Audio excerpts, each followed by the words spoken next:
Assalamualaikum warahmatullahi wabarakatuh. Bersatu berdaulat rakyat sejahtera, Indonesia maju. Selamat siang mendengar setia Irama FM. Siang hari ini saya Rizky Amelia, namanya mendengar setia Irama FM.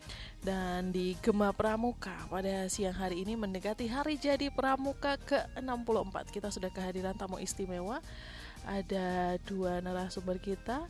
Ya, ini ada Kak Pram dan juga Kak Yosi. Kita sapa terlebih dahulu. Selamat siang Kak Pram. Selamat siang Kak Amel. Salam Pramuka. Salam. Kak Yosi, gimana kabarnya Kak? Alhamdulillah sehat Kak Amel. Salam Pramuka Kak Amel. Salam sehat. Baik, terima kasih buat pendengar setia Irama FM yang mungkin ingin menyatu di sini, bertanya-tanya terkait dengan Pramuka, apalagi mendekati dengan hari jadi ini ya Kak ya. Monggo selaku Ancu Organisasi dan Hukum Kuarcap serta Waka Bidang Organisasi dan Hukum Kuarcap di sini sudah hadir beliau berdua. Pendengar setia Irama FM bisa gabung dan bisa bertanya melalui telepon di 02753214446 atau juga bisa melalui WhatsApp dan SMS-nya di 081392696815. Ini mungkin diawali dari Kak Pram dulu ya, terkait dengan usia Pramuka yang sudah 64 tahun. Berarti ini usia Pramuka di Indonesia ya Kak ya? Iya, saya Pramuka di Indonesia dan itu juga usia saya. Cocok berarti. Ya, nama Pram itu kan juga diambil dari kata Pramuka. Wah, ini bisa nih. Gimana sejarah 64 tahun yang sudah berarti perjalanan panjang untuk pembangunan Indonesia juga ya Kak Pram ya? Iya. Boleh dong di-sharing mungkin juga buat pendengar setia Irama FM tentang bagaimana nih sejarah Pramuka di usianya yang ke-64. Baik, Kak Amel. Jadi kalau di Pramuka hanya ada dua panggilan ya, Kak dan Dek gitu ya. Para pendengar Irama yang berbahagia di mana saja berada, alhamdulillah kita bisa ketemu lagi. Salam Pramuka. Salam. Kalau kita bicara tentang Pramuka di Indonesia memang cukup menarik ya. Yang pertama adalah kalau kita menggunakan patokan Hari Pramuka, maka peringatan pada tanggal 14 Agustus yang dimulai di tahun 61 itu adalah saat itu keluar keputusan presiden yang intinya memberikan panji-panji gerakan Pramuka, karena pembentukan Pramuka itu sudah di Juni 61, 9 Juni. Penetapan bahwa gerakan kepanduan yang membina generasi muda yang itu kemudian diberi nama Pramuka dan seluruh organisasi lainnya harus melebur menjadi Pramuka itu sudah di Juni. Hanya saja ada keputusan presiden yang ditetapkan 14 Agustus adalah penetapan tentang panji-panji. Ini mungkin menarik ya, karena di negeri kita ini hanya ada 3 macam panji. TNI, Polri, dan Pramuka. Artinya apa? Ketika saat itu presiden menetapkan menganugerahkan panji-panji itu, panji-panji diarak di Jakarta dan menandakan bahwa presiden dalam tanda petik ya saat itu Bung Karno menegaskan bahwa negara memilih gerakan Pramuka sebagai cara untuk kemudian membina sang generasi. Nah, hanya saja kalau kita bicara tentang kepanduan, kalau di dalam Pramuka mesti ada simbol 2. Yang pertama adalah Gerakan Pramuka Indonesia yang simbolnya tunas kelapa. Ada kepanduan dunia yang simbolnya ini namanya bunga lili. Bunga lili itu ujungnya ada 3. Karena memang di dalam kepanduan itu, kepanduan dunia pada prinsipnya menegaskan bahwa pandu dunia itu harus senantiasa orientasi pertama kepada Tuhan, pada negara, dan pada sesama. Itu filosofi dari bunga lili yang simbolnya pandu. Nah, kalau kita bicara tentang kepanduan Indonesia, maka kepanduan Indonesia itu berkembang itu sejak awal ada ide kebangsaan ya. Jadi kalau kita bicara tentang ide kebangsaan, ide itu muncul, kalimat itu muncul, kata Indonesia itu muncul kan di organisasi Persatuan Pelajar Indonesia yang di Leiden. Itu kan tahun 1912. Nah, kemudian seusai Perang Dunia Pertama, maka muncullah beberapa gerakan pemuda yang waktu dipelopori oleh Lord Baden-Powell ya. Beliau adalah Bapak Pandu Dunia. Nah, itu di tahun 1907 itu sudah mulai ada itu. Nah kemudian pasca Perang Dunia Pertama itu orang mulai memperhatikan, oh ini ada kelompok pasukan yang ternyata lebih survival. Oh ini ada kelompok divisi yang ternyata lebih survival. Itu ternyata mereka rata punya latar belakang kepanduan. Nah sehingga saat itu kemudian muncul berbagai macam upaya untuk menyiapkan sang generasi agar dia memiliki kesadaran yang kuat pada Tuhan, pada negara dan pada sesama, dan itu kemudian menjadi gerakan yang muncul di berbagai negara. Di Indonesia pertama kali muncul di tahun 1922. Nah, dulu kalimatnya belum Pandu ya. Jadi waktu itu istilah yang kemudian muncul, yang itu kemudian ada di Indonesia adalah kalimatnya adalah sudah menggunakan kata Indonesia, namun kemudian yang dikenal waktu itu namanya Pathfinder, jadi National Pathfinder Organization. Organisasi itu bahasa Belanda ya. Itu di 1922 dan kemudian di 23 juga muncul, ada di Jakarta, ada di Bandung. Nah, kata Pathfinder ini itu terjemahan dari Scott pandu dunia itu Scott ya. Di waktu itu kan itu masih di bawah Perdana Hindia Belanda, maka muncullah Pathfinder. Nah, cuma menariknya kata Pathfinder ini kemudian di tahun 1934-an itu oleh Haji Agus Salim, beliau kemudian merubah di kepanduan di Indonesia tidak lagi menggunakan pandu namun menjadi kepanduan Indonesia. Nah, jadi kalimat pandu ini yang mempelopori adalah Haji Agus Salim ya. Agus Salim kita paham karena beliau adalah Menteri Luar Negeri pertama RI ya. Nah, di tahun 30-an ini kelompok kepanduan Indonesia itu banyak sekali sehingga kalau kita kemudian melacak di tahun 45 sebenarnya di akhir tahun 45 mungkin sekitar bulan November Desember itu sudah ada ide untuk menyatukan gerakan kepanduan di Indonesia yang macam-macam namanya dalam satu organisasi. Ada beberapa rapat yang kemudian atau kongres yang kemudian dilakukan. Namun kemudian waktu itu kita paham ada situasi negara yang tidak stabil ya, ada clash, lalu kemudian ada dalam tanda petik istilahnya awal-awal kita memiliki istilahnya demokrasi liberal dan sebagainya, sehingga pandu-pandu yang ada di Indonesia itu belum sempat untuk disatukan. Baru pada tahun 61 itulah kemudian beberapa tokoh memberikan saran, bahkan MPRS pun juga memberikan amanah agar segera ditetapkan bentuk pembinaan generasi muda, dan akhirnya lahirlah Kepres 238 tentang penetapan gerakan pramuka. Nah, jadi yang menarik begini Kak Amel dan juga para pendengar, kalau kita melihat sejarahnya ya, ini dari kacamata saya, maka pramuka ini adalah warisan dari pendiri negara. Kan karena apa? Karena pendiri negara itu Bung Karno kan pendiri. Itu yang sampai hari eksis diantaranya, selain beliau kita kenal sebagai yang menginisiasi Pancasila dan sebagainya, tapi yang juga tidak kalah pentingnya adalah pramuka. Ini warisan pendiri negara, sehingga menjadi suatu yang memiliki kedudukan yang khas gitu ya.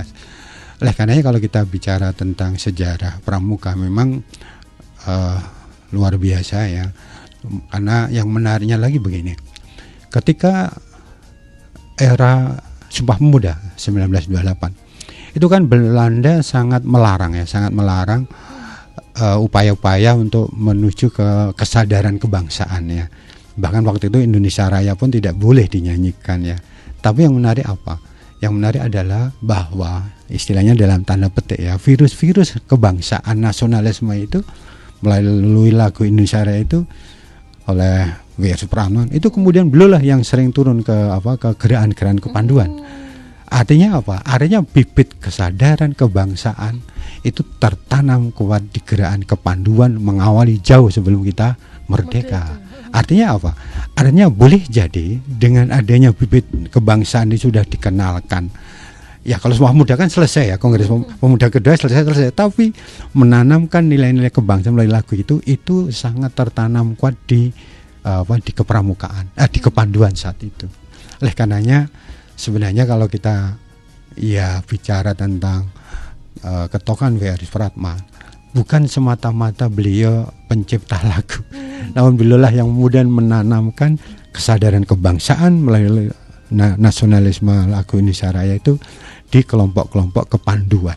Makanya kalau dalam catatan sejarah, beliau itu ditangkap Belanda di tanggal 8 Agustus tahun 36. Beliau ditangkap pada saat beliau siaran di radio di Surabaya, namanya Radio Nirom, bersama para pandu. Artinya beliau sangat getol menanamkan kesadaran kebangsaan pada para pemuda yang terlibat dalam kepanduan. Nah, inilah yang kemudian menjadikan istilah saya, kalau saya menganggap begini, ketika kita kemudian lepas dari penjajahan, tidak lagi berpikir tentang kembali ke kerajaan-kerajaan, ya kan? Karena udah dulu kan kita banyak kerajaan gitu, tapi begitu kita merdeka, nggak ada yang kepikiran bikin kerajaan. Nah, salah satu yang kemudian dijadikan ini pemahaman saya, salah satu yang kemudian mendorong orang jadi sadar tentang kebangsaan adalah penanaman nilai-nilai nasionalisme melalui lagu Indonesia Raya di kelompok-kelompok kepanduan. Artinya para pandu inilah yang kemudian mengawal nasionalisme, dan sebagian besar para pandu ini juga yang kemudian menjadi tokoh-tokoh, baik tokoh kemerdekaan, tokoh di militer dan sebagainya. Oleh karenanya pada saat tahun 61 negara juga dalam kondisi situasi internasional sedang luar biasa, ada perang dingin dan sebagainya, maka perlu ada satu upaya untuk bahwa kita ini menyiapkan sang generasi melalui gerakan yang jelas, melalui gerakan yang fokus pada nilai-nilai patriotisme, nilai-nilai kebangsaan, nasionalisme, maka ditetapkanlah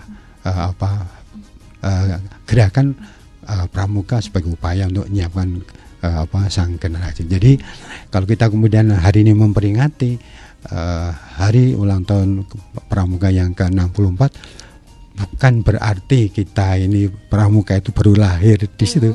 Namun nilai-nilai kepramukaan, nilai kebangsaan itu sudah punya akar sejarah yang cukup panjang, dan itu istilah saya itu cukup heroik, cukup heroik itu juga.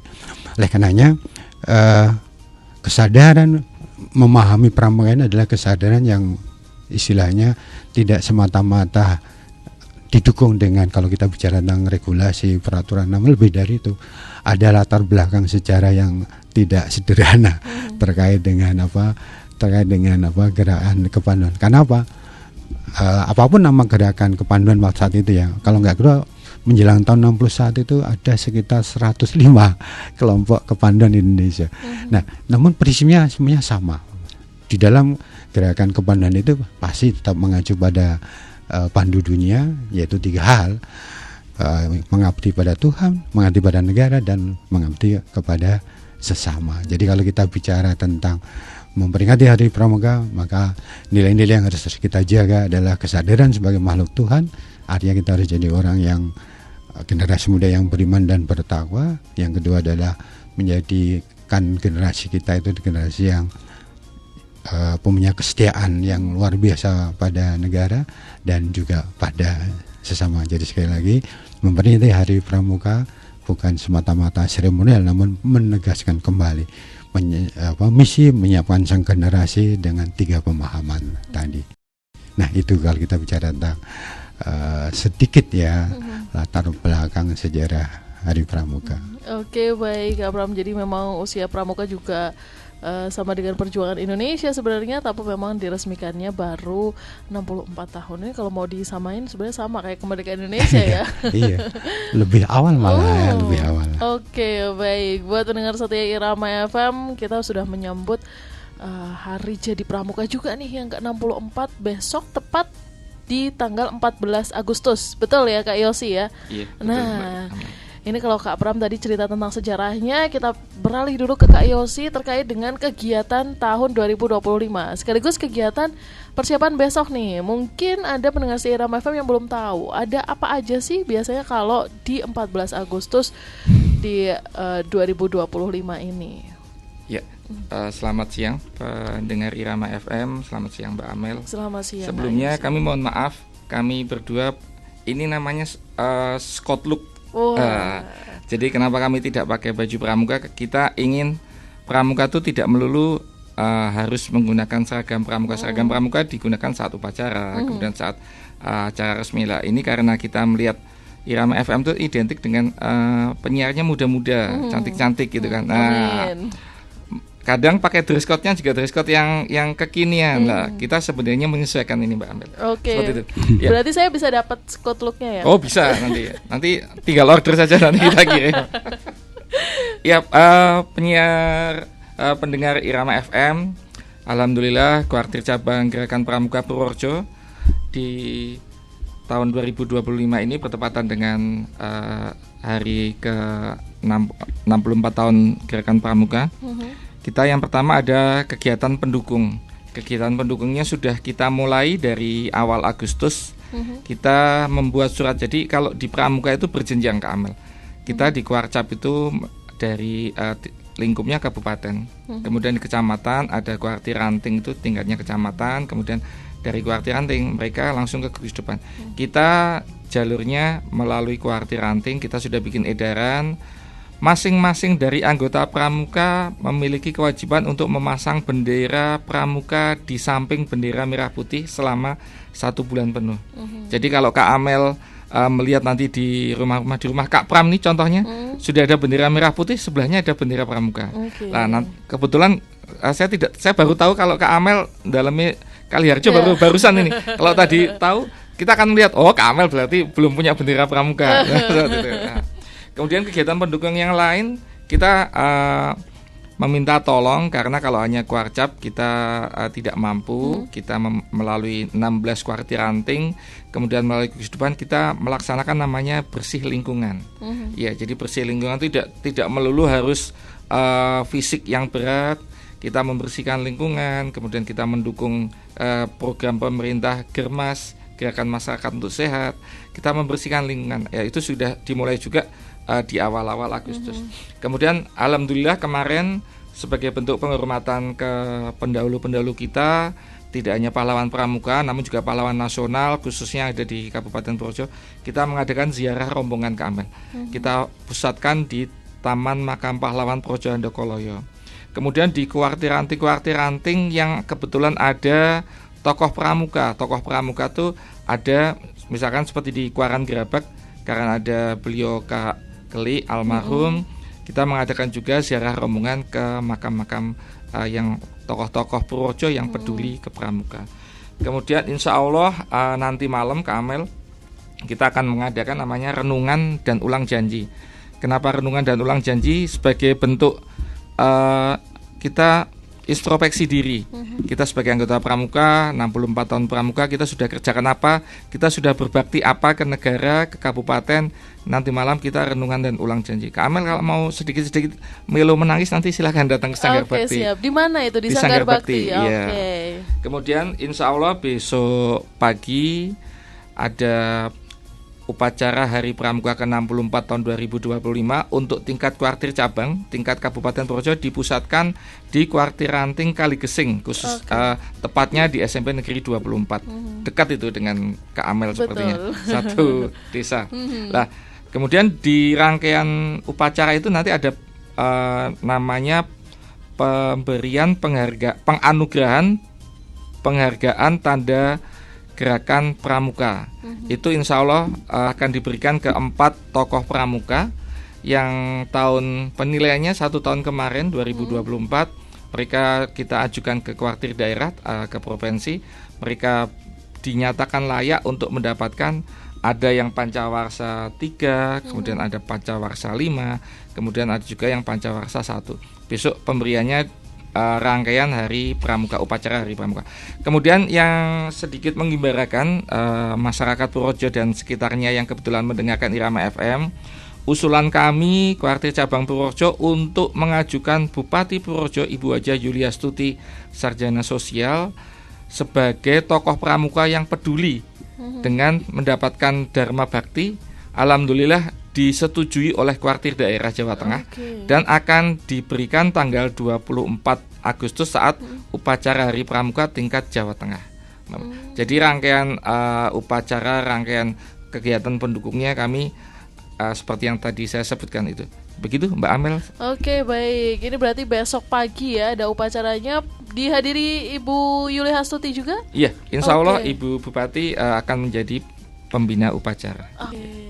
Berarti untuk pesertanya sendiri Kak Yosi, pesertanya dari Kuaran Kaligesing atau dari seluruh Kuaran Cabang Purworejo? Kalau tamu undangan meliputi 16 Kuartir Ranting.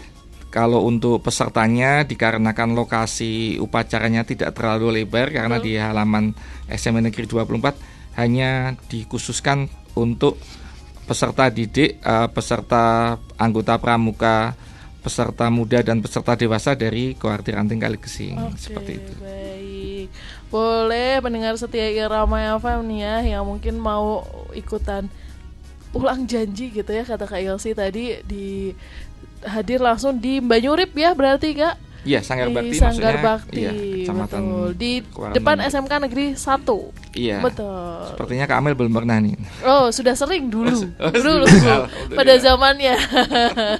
Tapi juga acara ini juga dilakukan di beberapa Kuartir Ranting yang lain, masing-masing. sehingga termasuk upacara hari ulang tahun itu kalau tingkat kabupaten dipusatkan di Kuaran Kaligesing, namun juga di masing-masing Kuaran mengadakan sendiri. Dan memang yang diharapkan irupnya adalah kalau tingkat kabupaten ya majelis pembimbing cabang, ya kalau di tingkat Kuartir Ranting ya majelis pembimbing ranting ya, biasanya Pak Camat dan sebagainya. Nah, itu acaranya tidak hanya di Kaligesing namun semuanya melakukan.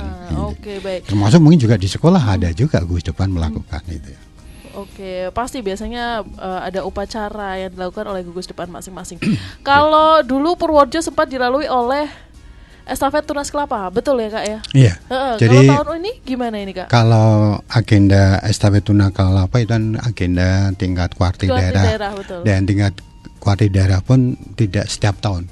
Jadi tidak setiap tahun mereka mengagendakan estafet Tunas Kelapa. Kalau tidak keliru tahun ini tidak ada agenda Kuarda karena sudah dilaksanakan tahun lalu dan berarti ya nunggu 3 tahun lagi. Setiap 3 tahun sekali memang berarti ya. Oke, kalau tadi udah ngomongin acara besok yang rangkaiannya bahkan sudah diselenggarakan dari sejak awal Agustus. Ini selain bulan Agustus ini bulannya Indonesia juga bulannya Pramuka ya. Tapi di era seperti ini Kak Pram, sosial media ya kan, kemudian juga kita tahu anak-anak kalau dulu kan pramuka seneng gitu ya, kalau suruh pramuka suruh kemah gitu. Sekarang nampaknya sudah mulai beralih ini Kak. Seneng sama HP daripada untuk main-main bareng pramuka. Nah, gimana nih kendalanya untuk memasukkan nilai-nilai pramuka pada anak-anak sekarang? Baik. Mungkin sebelum kita bicara tentang bagaimana sih kita mengoptimalkan gerakan pramuka di gugus depan, namun yang lebih penting lagi adalah kita harus paham tentang tantangan generasi era sekarang ini. Saya ingin sampaikan begini, bahwa tantangan generasi sekarang ini adalah tantangan yang pertama adalah kompetensi era global. Artinya kita tidak bisa lagi bicara persaingan itu hanya regional atau nasional. Persaingan itu sekarang global. Artinya apa? Ketika kita bicara tentang masa depan, bicara tentang job, pekerjaan, profesi, itu tidak semata-mata kita harus hebat untuk bisa bersaing sesama anak bangsa. Kita bersaing sama anak sedunia. Artinya apa? Boleh jadi kita Indonesia, namun boleh jadi kita tidak bisa punya kesempatan. Karena apa?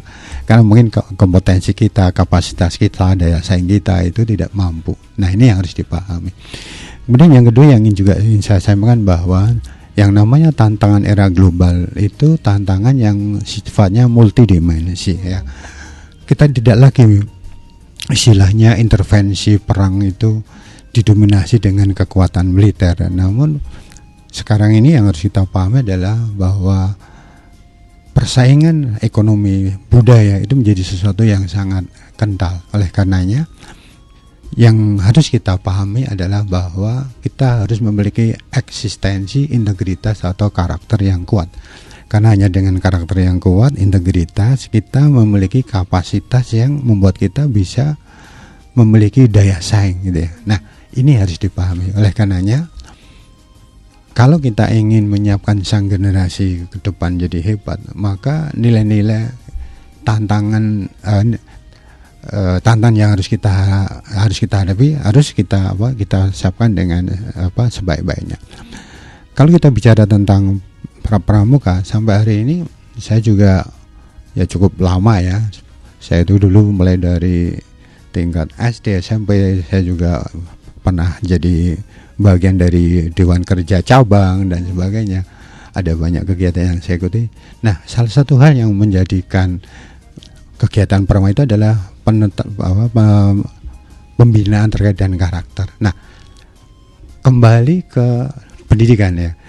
Kalau kita lihat di Undang-Undang Pendidikan, Undang-Undang 20 tahun 2003 pasal 3, itu kan yang namanya tujuan pendidikan itu kan ada 8 item, mulai dari menyiapkan generasi yang beriman dan bertakwa pada Tuhan, punya karakter atau berakhlak mulia, sehat, berilmu, istilahnya cakap atau cekatan gitu ya, kreatif, mandiri, dan menjadi warga negara yang demokratis, bertanggung jawab. Itu kan tidak bisa semuanya ada di kelas ya kan. Nah, ini sebenarnya yang menjadikan kenapa sebenarnya kalau kita melihat undang-undang pendidikan yang menyiapkan sang generasi secara formal itu jadi patokan dari banyak kementerian, pemerintah daerah. Namun sebenarnya yang juga harus dipahami adalah ada Undang-Undang 12 tahun 2010 tentang gerakan pramuka. Ini sama undang-undangnya, levelnya sama di level undang-undang. Jadi ini menjadi amanah yang tidak hanya pada masyarakat, namun pada pemerintah. Artinya apa?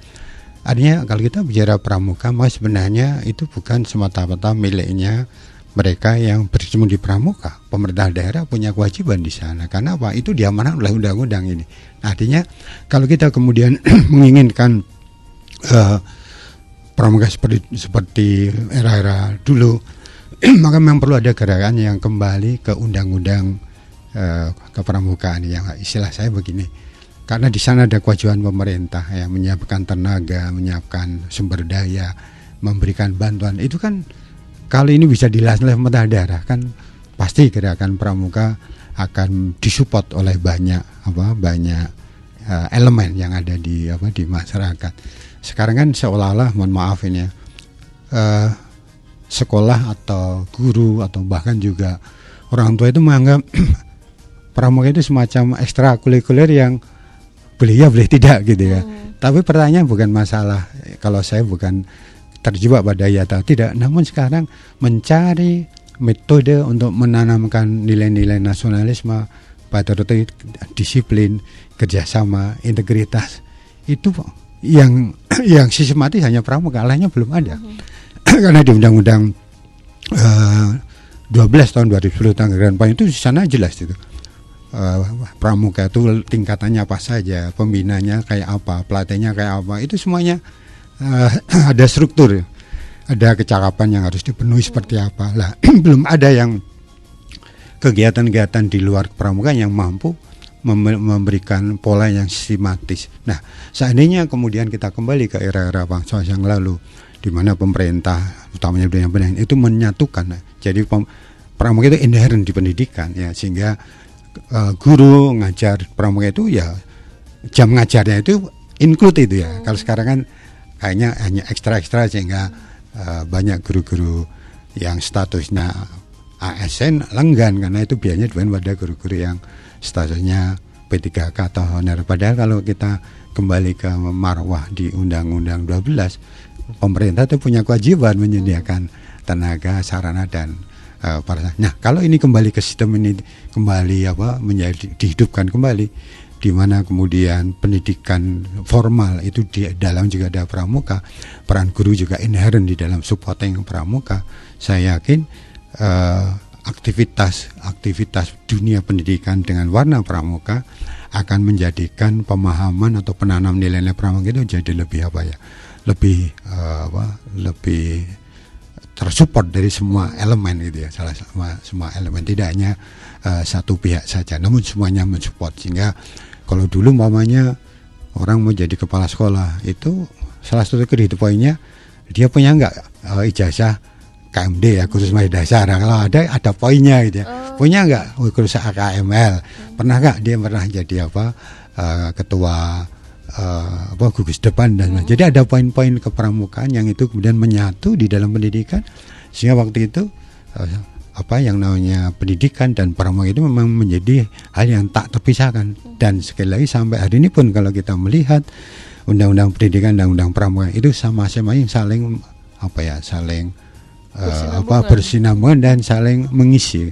Karena tidak semua tujuan pendidikan nasional di undang-undang 2023 itu bisa dilakukan dalam bentuk klasikal, dan dengan adanya gerakan pramuka maka tujuan pendidikan nasional tercapai. Di satu sisi penanam nilai-nilai kebangsaan, patriotisme, disiplin dan sebagainya, ini pun menjadi sesuatu yang akan menjadikan anak itu punya bekal ketika kelak dia menjadi generasi yang siap bersaing di era global. Demikian, Kak Amel. Baik. Jadi itu ya, tetap harus digaungkan. Walaupun memang ada isu yang mengatakan bahwa pramuka sudah tidak wajib lagi ya Kak Pram ya untuk di sekolah. Oleh karenanya sebenarnya kalau kita kembali ke pemahaman baik undang-undang pendidikan maupun undang-undang pramukaan, maka ya karena pemahaman terhadap undang-undang, sampai hari ini pun saya melihat bahwa pemerintah dan pemerintah daerah ketika melihat undang-undang 12 tahun 2010 tentang gerakan pramuka itu belum maksimal. Katakanlah, mohon maaf, umpamanya saya ini memegang regulasi terkait dan Sisdiknas. Ada undang-undang 20 dan juga ada PP peraturan pemerintah terus yang itu kemudian melengkapi. Tapi kalau kita bicara tentang undang-undang 2010 tentang gerakan pramuka, PP-nya itu enggak ada. Sehingga yang menarik di sini umpamanya, padahal di sini umpamanya jelas pemerintah dan pemerintah daerah bertugas di pasal 36 poin B membimbing, mendukung, memfasilitasi penyelenggaraan pendidikan serta secara berkelanjutan dan berkesinambungan. Kemudian membantu ketersediaan tenaga, dana dan fasilitas yang diperlukan untuk pendidikan kepramukaan. Ini amanah undang-undang pada pemerintah. Tapi kendalanya, ya mohon maaf dari pengalaman saya, sampai hari ini kalau sudah bicara tentang supporting anggaran, kepramukaan tidak pernah disinggung oleh Mendagri di dalam setiap tahun kan Mendagri mengeluarkan peraturan tentang penyusunan APBD ya APBD kabupaten provinsi.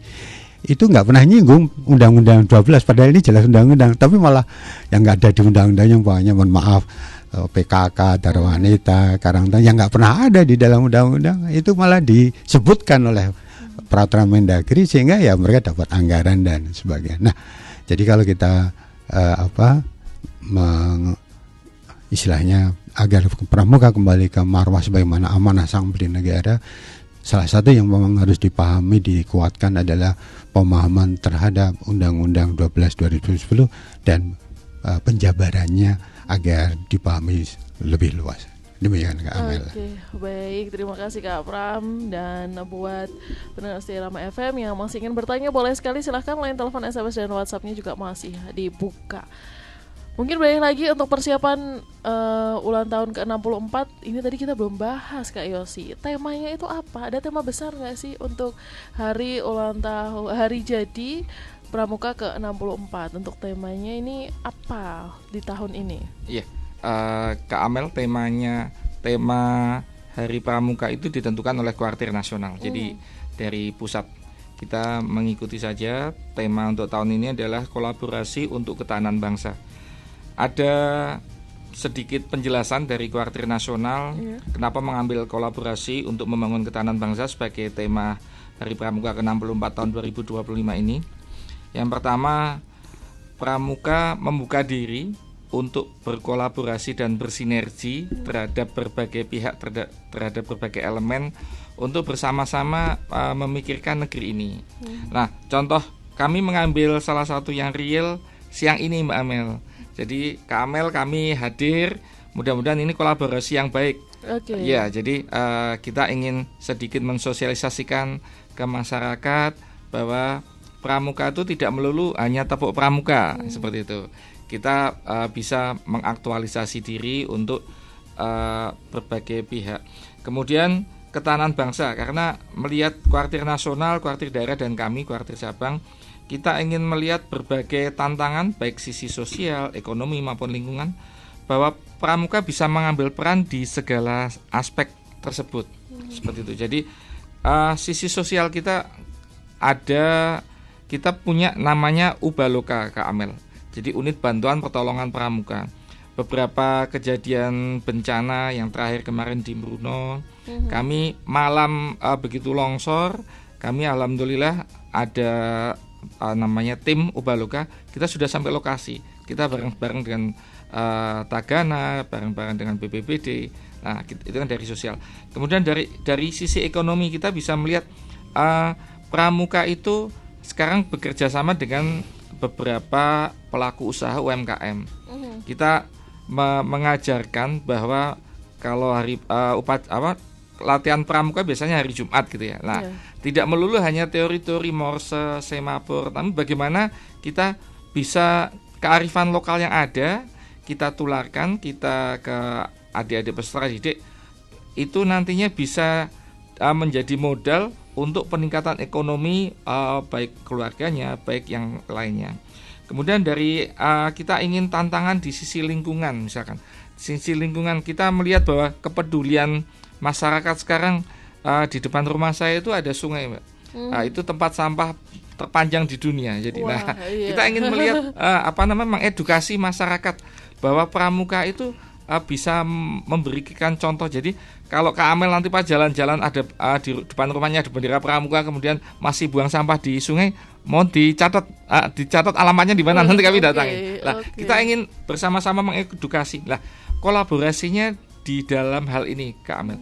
Jadi bagaimanapun saat ini Indonesia, kita ingin seperti Kak Pram tadi ngendika, kita bukan sebagai garda terdepan, namun kita ingin menyiapkan generasi muda kita, generasi di bawah-bawah kita itu bisa menjadi generasi yang siap terhadap segala tantangan yang ada untuk mempertahankan, mewujudkan ketahanan bangsa, gitu Kak Amel. Oke, baik, terima kasih Kak Yosi. Ini mungkin ada pertanyaan dari pendengar setia Rama FM di SMS online-nya dari 8451. Selamat siang Kak Amel, Kak Pram, dan Kak Yosi. Dari Erna di Purworejo aja. Izin bertanya terkait dengan Kabupaten Purworejo yang ditetapkan menjadi Kabupaten Pramuka. Itu bagaimana prosesnya? Apakah sekarang sudah diresmikan dan lain sebagainya? Dan kemudian apa yang akan dilakukan Kabupaten Purworejo untuk mempertahankan Kabupaten Pramuka tersebut? Terima kasih. Wah, Kak Pram ini mungkin waktu masa Kak Pram masih jadi Kak Warcap ini kayaknya. Iya.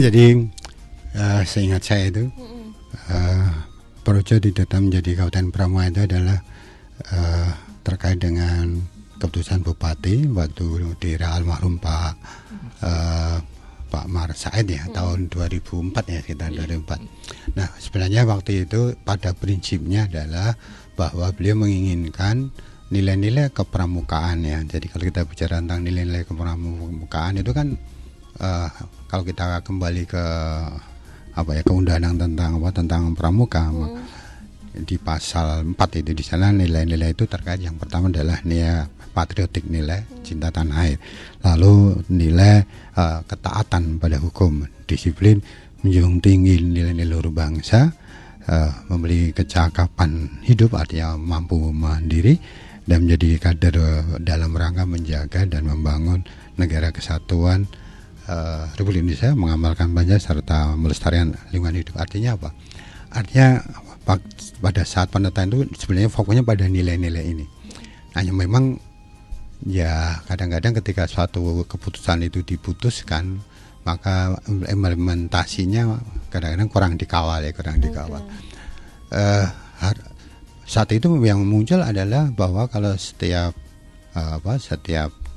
tanggal 14 ya, setiap bulan kita diminta menggunakan seragam pramuka. Nah, mungkin bagi mereka yang sudah sangat lama tidak menggunakan seragam pramuka kan kadang-kadang juga jadi lupa kan nilai-nilai filosofinya kan. Kenapa warnanya coklat muda, coklat tua, kenapa pakai stan leher lah, mana-mana ini kan menjadi satu yang sudah tidak ada lagi, sehingga hanya sampai ke seragam, dan kadang-kadang tidak seragamnya tidak hanya coklat-coklat aja Pak, tidak pakai stan leher, padahal harusnya pakai stan leher. Nah, pada saat kita diingatkan dengan seragam pramuka yang lengkap itu, kita diingatkan pada nilai-nilai tadi, nilai-nilai yang kemudian diperjuangkan di dalam kepramukaan. Sehingga memang waktu itu lalu ya untuk diingatkan, kemudian ada semacam kayak ya mungkin tidak diimbau, namun orang jadi istilahnya sadar membuat simbol tunas kelapa dan sebagainya. Nah, sebenarnya Kabupaten Pramuka itu harapannya adalah menjadikan nilai-nilai keamanan di dalam kehidupan sehari baik oleh aparat pemerintah maupun oleh masyarakat itu sendiri ya, dan seragam kemudian simbol-simbol itu hanya sebagai sarana untuk mengingatkan.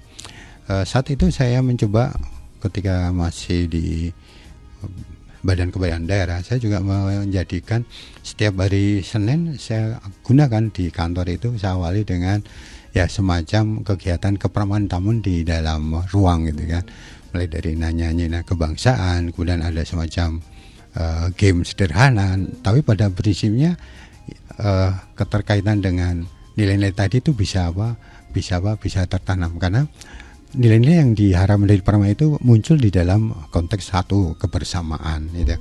Kemudian dua muncul dalam konteks saling menghormati ya. Makanya di pramuka memang tidak mengenal bapak atau ibu, tapi mengenal kakak dan adik. Itu menunjukkan hubungan yang itu harus erat.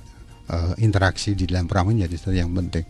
Bahkan kalau dulu ketika masih Pathfinder ya, masih kepanduan, itu panggilannya kalau bahasa Inggrisnya itu brother bro ya. Sekarang pun mungkin orang masih ada juga pakai kata bro gitu ya. Bro atau brother itu adalah saudara. Artinya memang di dalam kepanduan dunia dan kepramukaan, kebersamaan ini menjadi sesuatu yang penting. Ketika orang memiliki kesamaan harga diri yang sama, kemudian juga penghormatan yang sama, maka keseimbangan itu akan menjadikan potensi terkait dengan integritas, terkait dengan persatuan, disiplin menjadi sesuatu yang mudah. Nah, oleh karenanya kalau kemudian di era sekarang ya saya kurang tahu ini masih ada seragam pramuka atau enggak di Pemda ya? Masih ada ya. Terus, ya yang penting adalah menegaskan nilai-nilai tadi ya. Nah, nilai-nilai yang diamanahkan di dalam pramuka itu sebenarnya sangat luas. Karena salah satu aspek yang kemudian ada di dalam pasal 4 tadi adalah bahwa kita itu perlu untuk menjaga dan menerapkan nilai-nilai luhur bangsa. Nah, kembali ke nilai luhur bangsa itu kan nanti masing-masing budaya itu kan beda-beda kan. Karena katakanlah orang Jawa dengan segala macam filosofi Jawanya itu kan ada nilai-nilai yang harus dijaga kan. Karena itu bagian dari yang kemudian ditanam. Nah, mungkin mengkait dengan tadi yang ditanyakan oleh Kak Yosi. Sebenarnya pramuka ini memiliki banyak peluang ya.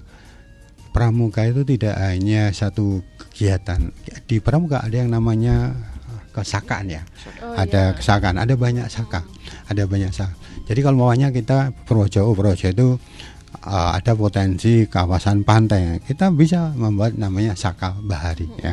Dan kesakaan itu tidak harus berada di sekolah. Kan ada yang namanya pramuka teritorial. Jadi pramuka itu tidak melekat di dunia pendidikan saja sekolah, namun bisa juga di masyarakat ya, di wilayah pemerintahan baik kelurahan maupun desa. Purworejo bawahnya kita punya banyak saka banyak bidang pertanian. Nah, kita bisa kembangkan Saka Taruna Bumi, kehutanan kita ada Saka Wana Bakti. Kalau kita kemudian ingin membuat gerakan terkait dengan lingkungan hidup, kita ada Saka Kalpataru dan sebagainya. Nah, bahkan kalau Purworejo kan juga banyak potensi wisata gitu kan. Kita bisa mengembangkan yang namanya Saka Pandu Wisata. Nah, artinya apa? Gerakan pramuka ini punya banyak peluang, dan itu memang sudah diatur di dalam undang-undang yang itu bisa diakses oleh banyak pihak ya. katakanlah kalau umpamanya ini katakanlah dinas lingkungan hidup ya ingin mengedukasi terkait dengan apa pentingnya menjaga apa kebersihan sungai gitu kan. Nah, Saka Kalpater bisa digerakkan gitu ya. Kalau maunya kita ingin mengupayakan agar apa istilahnya edukasi yang dilakukan oleh kesehatan terkait dengan kesehatan remaja, kesehatan terkait dengan persiapan nikah, kesehatan terkait dengan stunting bisa kita ada namanya Saka Bakti Wisada. Artinya apa? Artinya kesakaan itu menjadi cara yang bisa diakses oleh banyak pihak untuk menjadikan program-program baik itu pemerintah atau masyarakat itu bisa berjalan melalui gerakan pramuka karena memang dan Saka-Saka itu juga ada lombanya ya Kak ya. Jadi ada lomba-lomba tingkat regional, tingkat kuarda ada, tingkat pusat ada dan kita itu kalau salah satu yang sering dapat juara itu di Saka Kalpater ya. Di Saka Kalpater kita sering dapat penghargaan tingkat nasional. Jadi sekali lagi peluang ke depan terkait dengan gerakan pramuka kolaborasi makanya kan memang tadi judulnya adalah kolaborasi memang menjadi hal yang perlu diupayakan lebih maksimal lagi itu Kak Amel. Oke baik. Saya nambahkan sedikit. Boleh bisa? silahkan Kak Yos. Menanggapi pertanyaan tadi di era memang seperti Kak Pram ngendika pencanangan Kabupaten Pramuka itu tetap political will dari Bupati Kepala Daerah. Kemudian saat ini kita memiliki Bupati Bu Hajah Yuli Astuti dengan mengeluarkan surat edaran Bupati nomor 12264 tahun 2024 seperti yang tadi Kak Pram ngendika bagi sebenarnya tidak hanya bagi ASN kemudian bagi perangkat itu wajib menggunakan seragam pramuka lengkap di tiap tanggal 14. Nah, itu salah satu political will dari Ibu Bupati saat ini untuk tidak harus menjadikan Purworejo Kabupaten Pramuka, namun karena ruhnya sudah ada di Purworejo itu kita terkenal waktu itu kita satu-satunya kabupaten yang mendeklarasikan ke Amel. Nah, kemudian aturan atau edaran ini untuk di Jawa Tengah saat ini hanya ada 2, Purworejo dan Karanganyar. Iya, jadi yang menggunakan seragam pramuka tanggal 14. Jadi mudah-mudahan nanti Mas Direktur ini bisa mendengar. Mudah-mudahan waktu tanggal 14 juga Kak Amel dan teman-teman juga pakai baju pramuka ini. Oke, siap. Langsung Kak Yosi ini sudah mempersiapkannya. Terima kasih Kak Yos. Jadi memang mau tidak mau ya Kak ya, political wills itu pasti berlaku di seluruh lini kehidupan kita. Tapi ngomong-ngomong soal Saka ini memang banyak sekali Saka di Purworejo dan saya alumni Saka juga dulu. Oh, iya. Saka apa Kak Amel? Saya Saka Bayangkara. Oh, sama. Saya juga pernah dari Saka Bayangkara. Berarti sama-sama Pak Pramu. Iya. Oke, pendengar setia Irama FM ini tadi pertanyaan-pertanyaan yang udah disampaikan dan mungkin Kak, ini waktunya udah tinggal kurang dari 10 menit. Wah, udah di penghujung acara, tapi untuk besok persiapan acaranya berarti sudah aman ya Kak Yosi ya? Alhamdulillah kami sebelum ke Irama FM kita meninjau mendampingi persiapan untuk upacara besok di lokasinya di SMP Negeri 24. Sudah kita kita lihat, kemudian tadi Kak Pram juga sedikit memberikan masukan. Kemudian kita juga sudah mengkoordinasikan dengan Prokopim untuk kehadiran Ibu. Insya Allah bisa mudah-mudahan lah kita mohon doanya masyarakat Purworejo pelaksanaan upacara Hari Pramuka bagi tingkat kabupaten, tingkat kuarcap di Kaligesing dan di 15 kuaran yang lain juga bisa berjalan dengan lancar. Amin. Berarti ini setiap tahunnya memang kuaran berubah-ubah di setiap tahunnya. Di kuaran berbeda-beda. Kalau tahun ini Kalising bergilir, iya Kak. Jadi bergilir sesuai korwil masing-masing. Oke, baik. Berarti tahun depan kita tunggu lagi nih, tinggal di mana lagi ya untuk ke 65 tahun di tahun depan. Apakah ada acara-acara lanjutan Kak Pram, Kak Yosi untuk Hari Jadi Pramuka mungkin di bulan-bulan dekat ini untuk acara kuarcap sendiri? Kalau setelah bulan Agustus memang ada beberapa agenda yang memang harus disiapkan. ada penilaian kuartir cabang tergiat itu artinya kita harus menyiapkan karena itu sifatnya juga lomba. Lalu juga ada beberapa kegiatan yang terkait dengan kursus mahir dasar juga ada. Artinya kita punya beberapa agenda sampai nanti di akhir Desember. Agenda juga yang memang harus kita kawal adalah terkait dengan aspek organisasi ya. Artinya kita harus pastikan teman-teman di tingkat kuartir ranting kepengurusan ada masa jabatan ya. Artinya kalau sudah selesai ya harus kita harus reorganisasi ya, kita mengedukasi.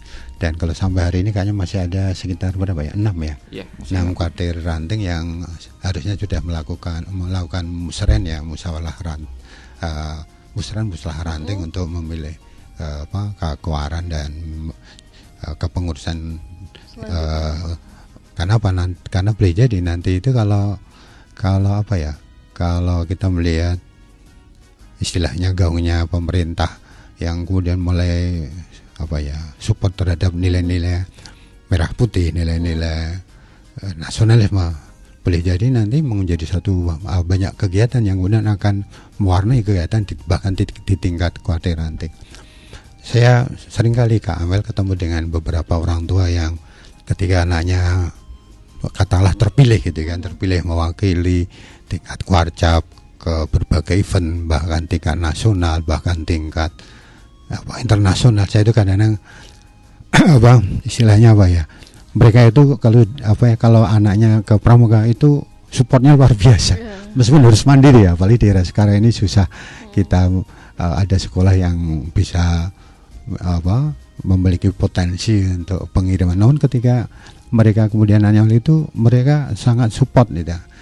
Ibaratnya mereka akan dukung secara maksimal. Salah satu hal yang sering kali saya dengar itu ketika ikut event ini tidak menang itu mereka berkata menang kalah bukan masalah Pak Bram, karena yang penting anak saya itu jadi berubah gitu ya.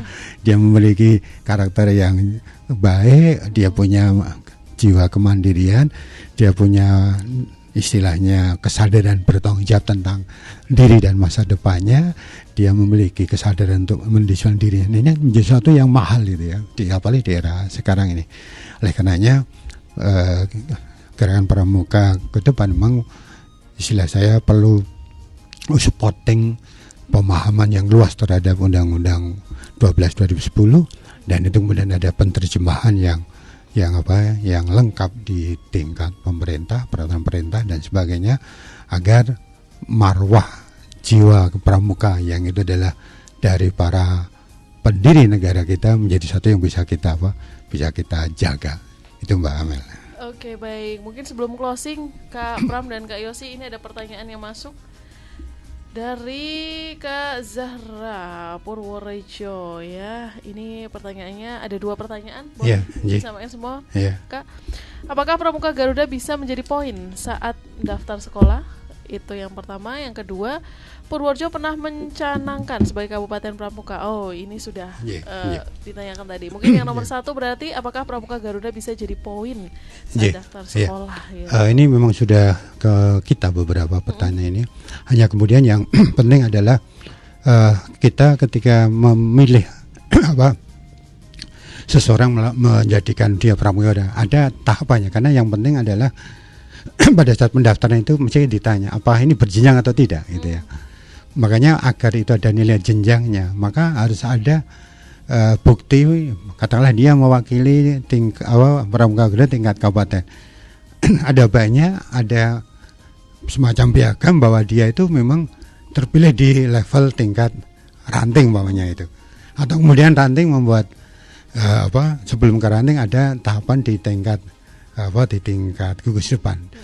Oleh karena ini sekarang sudah kita mengupayakan sehingga nanti anak-anak yang ikut pramuka Garuda dia akan diharapkan dia akan dibekali dengan tahapan-tahapan dan berjenjang, sehingga ketika dia jadi pramuka Garuda itu menjadi event yang menjadi strata yang ada poinnya. Itu yang pertama. Kemudian yang kedua, memang kita sudah pernah berkomunikasi. Kita juga berharap karena yang namanya Pramuka Garuda itu kan istilahnya ada standar yang harus dicukupi kan. Dan standar itu kan pasti mengacu kepada SKU dan SKK ya. Syarat kecakapan umum dan syarat kecakapan khusus. Nah, ketika syarat-syarat ini kemudian kita susun katalah bahwa dia bisa melewati syarat ini sehingga dia ada di strata ini, maka ketika dia akan menuju ke katakanlah siaga itu kan ada ramu, ada terap dan sebagainya. Penggalang itu ada ramu, ada terap. Maka ini sebenarnya strata. Artinya memang kita perlu meyakinkan juga kepada teman-teman dinas pendidikan bahwa menjadi seorang Pramuka Garuda itu memang ada stratanya.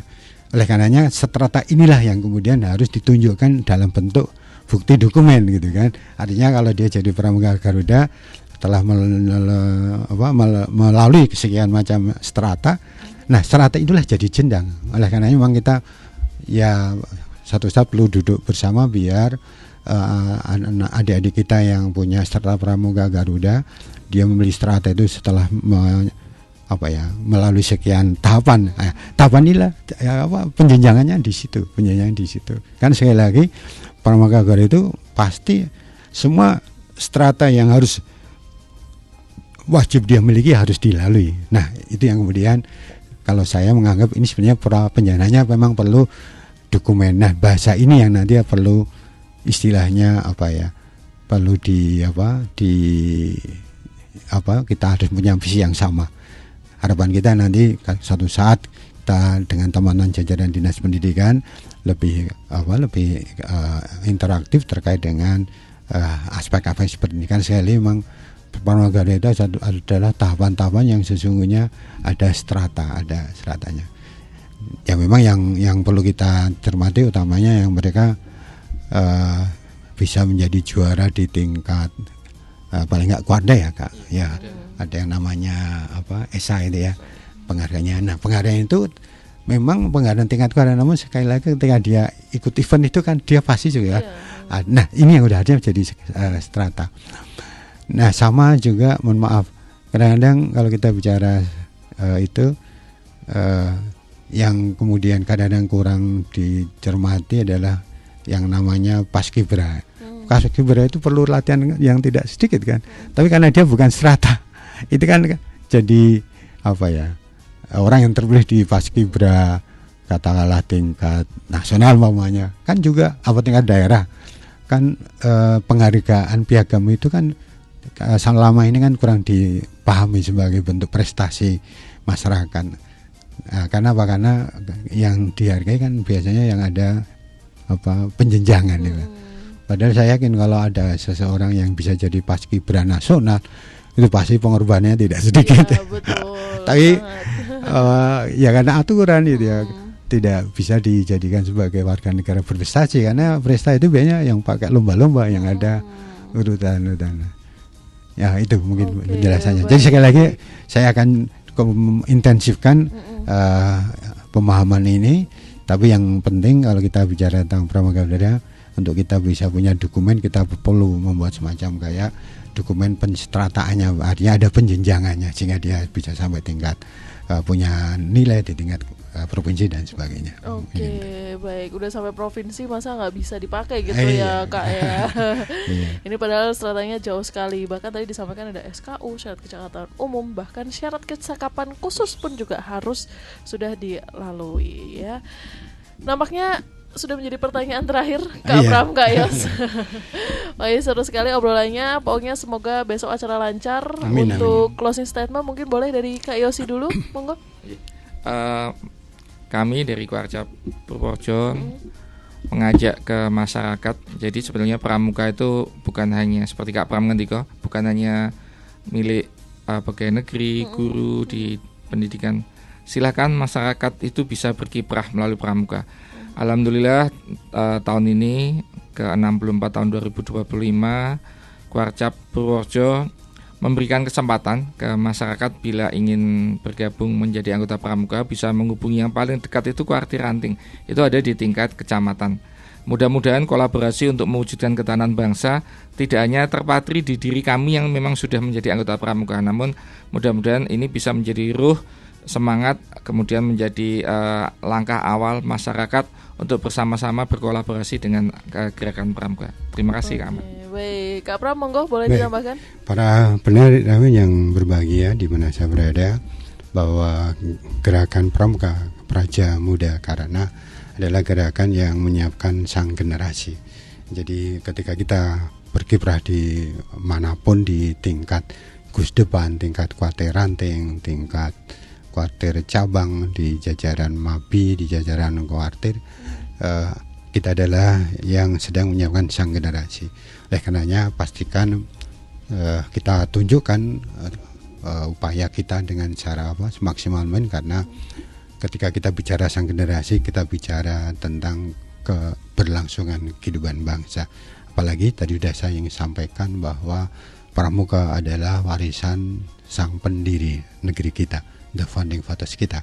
Oleh karena menjadi satu yang pantas untuk kita kawal, kita jaga, dan itu perlu kemudian ke depan ada sinergitas, ada kolaborasi, dan utamanya lagi pemahaman yang kuat tentang regulasi Pramuka, sehingga semoga seluruh elemen di seluruh jajaran tingkat eksekutif dan tingkat legislatif lebih paham bahwa peran Pramuka, sekali lagi, peran yang melaksanakan upaya-upaya untuk mengawal negeri ini, dan kita adalah yang ingin agar generasi kita generasi yang tetap memiliki kesadaran yang kuat terhadap patriotisme, nasionalisme, kesadaran kebangsaan, dan memiliki jiwa cinta tanah air yang kuat.